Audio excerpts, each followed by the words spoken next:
but I have the experience, the negative impact of my own dehumanisation because of somebody else's porn addiction.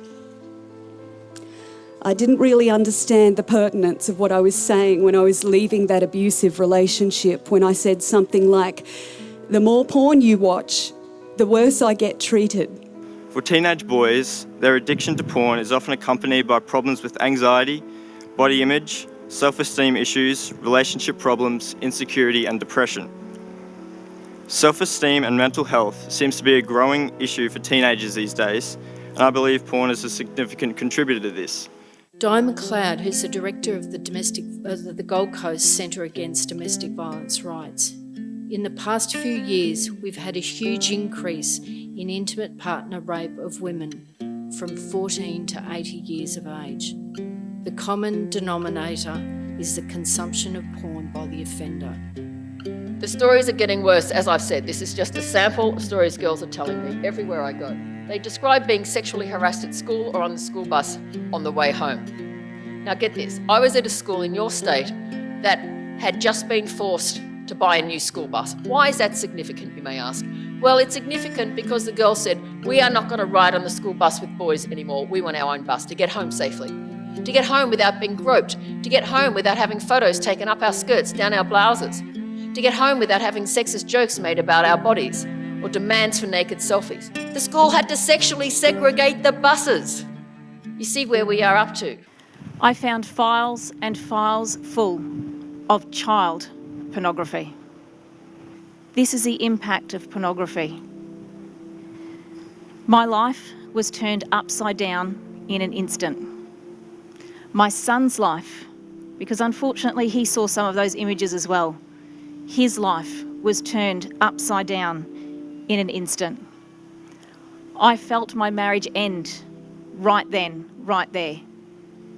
My family dissolved right then, right there.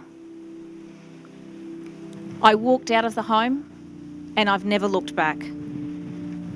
I went to the police, and the police, after months of investigation, were able to secure a custodial sentence, and my husband went to jail. Needless to say, she had been sexually assaulted by an older boy that lived across the road and attended her school. She'd been playing in a local neighbourhood like any normal 10-year-old outside the house.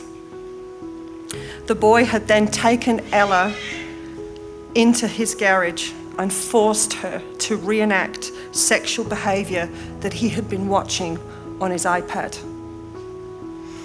Now, if that's not enough, Ella has a twin, her identical sister, Gracie.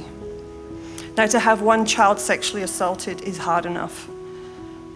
But I then discovered that my second child had fallen prey to the same sexual perversion that Ella had.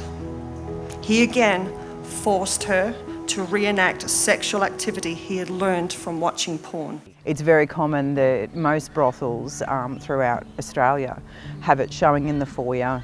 They have it live streamed to the rooms with or without your consent. So it is quite common, I believe.